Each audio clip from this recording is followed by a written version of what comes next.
An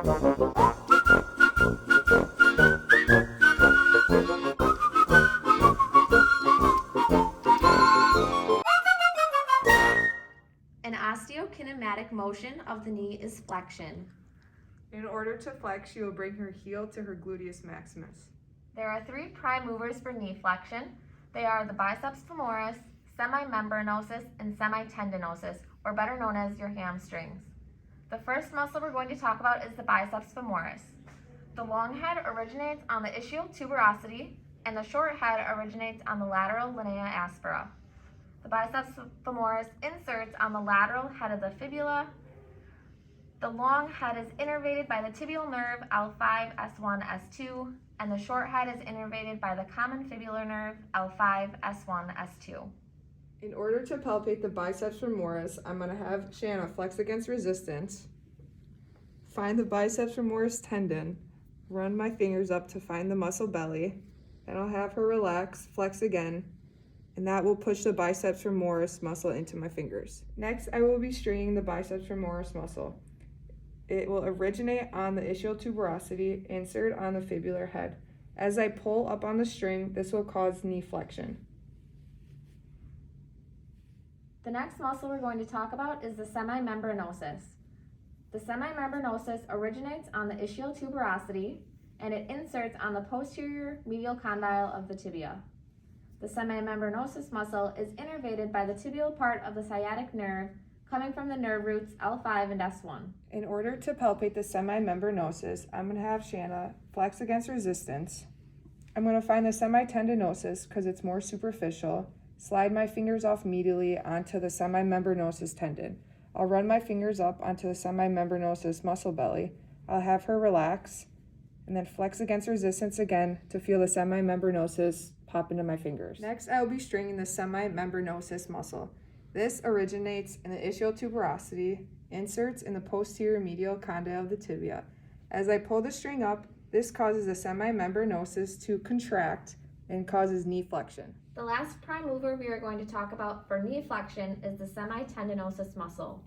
The semitendinosus also originates on the ischial tuberosity, and it inserts on the upper part of the medial shaft of the tibia, also known as the pes anserine attachment.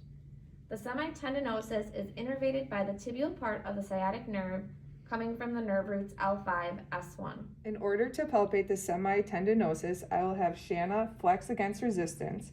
I will feel for the semitendinosus tendon because it is more superficial and string-like. I will move my fingers up to the muscle belly and then have Shanna relax, contract again, and the muscle will pop right into my fingers. Next, I will be stringing the semitendinosus. This originates in the ischial tuberosity and inserts in the pes anserine. As I pull on the string, this causes the semitendinosus muscle to contract and the knee to flex. Another osteokinematic movement of the knee is extension. There are four prime movers for knee extension. They are the rectus femoris, vastus lateralis, vastus medialis, and vastus intermedius, better known as the quadriceps muscles. In order to have Taylor go into knee extension, I'm just going to have her straighten her leg. The first prime mover is the rectus femoris. The rectus femoris originates on the anterior inferior iliac spine. It inserts on the tibial tuberosity and patella. It is innervated by the femoral nerve coming from nerve roots L2 through L4. I'm now going to be palpating the rectus femoral muscle. So this muscle is in the middle of your thigh, and I'm just going to have Taylor extend against resistance, and it's going to pop right into my fingers. So now I'm going to be stringing up the rectus femoris muscle.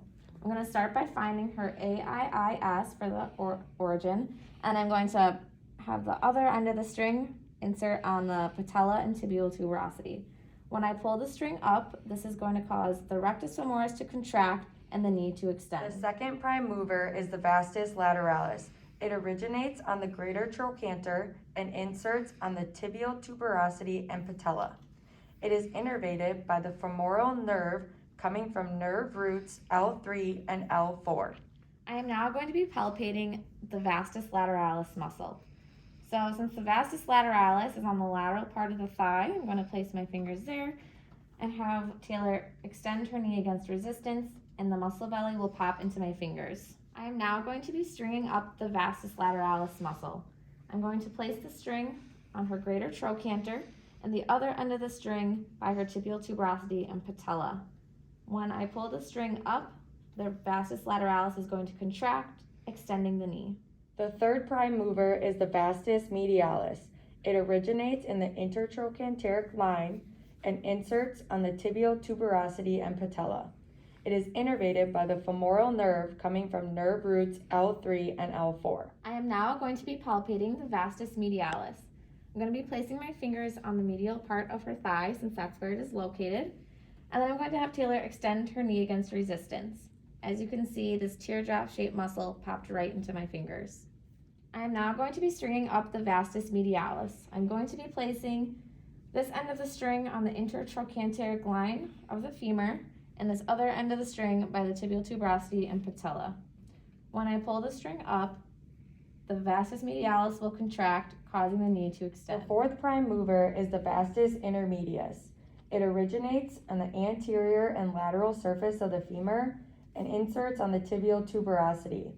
It is innervated by the femoral nerve coming from nerve roots L3 and L4. I am not going to be palpating the vastus intermedius because it is deep to the rectus femoris, but I will show you where it lies with this string. So I will place the string on the lateral shaft of the femur and this other end at the patella. And when I pull the string up, this will cause the vastus intermedius to contract and the knee to extend. Another osteokinematic movement of the knee is medial rotation. There are 5 prime movers for medial rotation. There are 3 muscles that can be found on the back of the leg, and they are semimembranosus, semitendinosus, and popliteus. The last 2 muscles can be found on the front of the leg, and they are sartorius and gracilis. We have already covered the origin, insertion, innervation, and showed you the palpation of semimembranosus and semitendinosus during knee flexion, but Erica will show you how to string each muscle for medial rotation as well.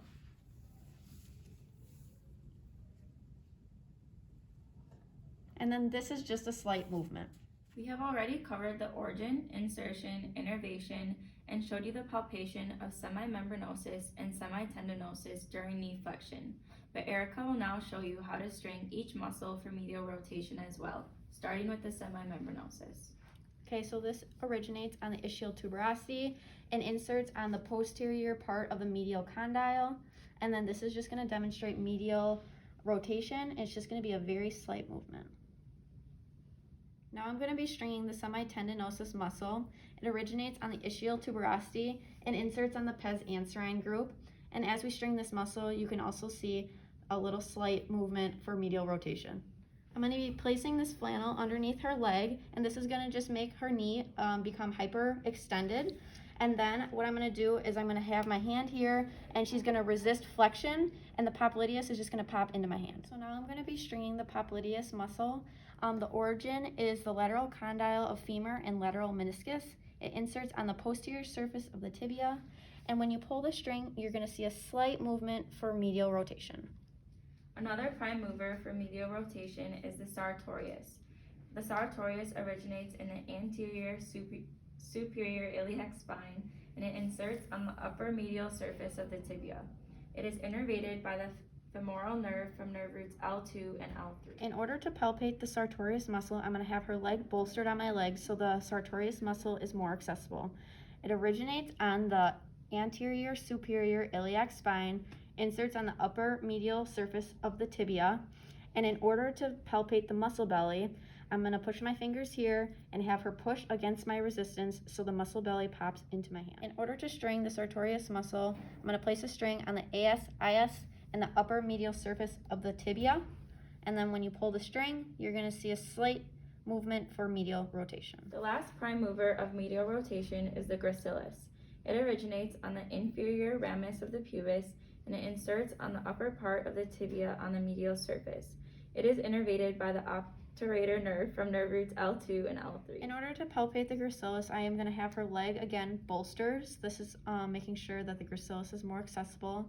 So it originates on the inferior ramus of the pubis, inserts on the upper part of the tibia on the medial surface, and then I'm going to place my fingers on the muscle belly and then she's gonna push up against my resistance, and this is gonna have the muscle belly pop right into my fingers. In order to string the gracilis muscle, I'm first gonna place the string on the origin, which is the inferior ramus of the pubis, and on the insertion, which is the upper part of the tibia on the medial surface. And then the string is just gonna get pulled up and in, and this is going to demonstrate medial rotation, which is a slight movement. The last osteokinematic movement of the knee is lateral rotation. There is one prime mover for lateral rotation named the biceps femoris. We already covered the origin, insertion, innervation, and showed you how to palpate it. Now Shanna will just be showing you how to string the biceps femoris for lateral rotation. So one side of the string is going to be on the ischial tuberosity, the other is going to be on the lateral fibular head, and then it's just going to cause external rotation. We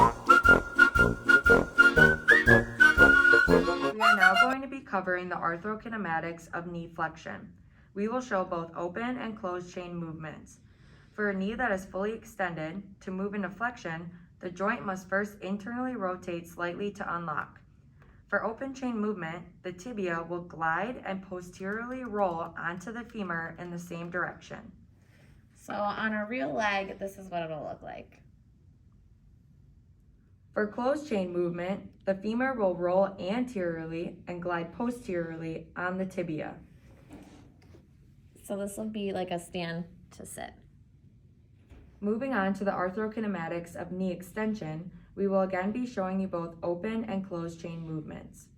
During open chained extension, the tibia rolls and slides anteriorly in the same direction on the femoral condyles. And this is what it looks like on a real leg. During closed chain extension, the femoral condyles roll anteriorly and slide posteriorly on the tibia. So on a real leg, this is just a sit to stand.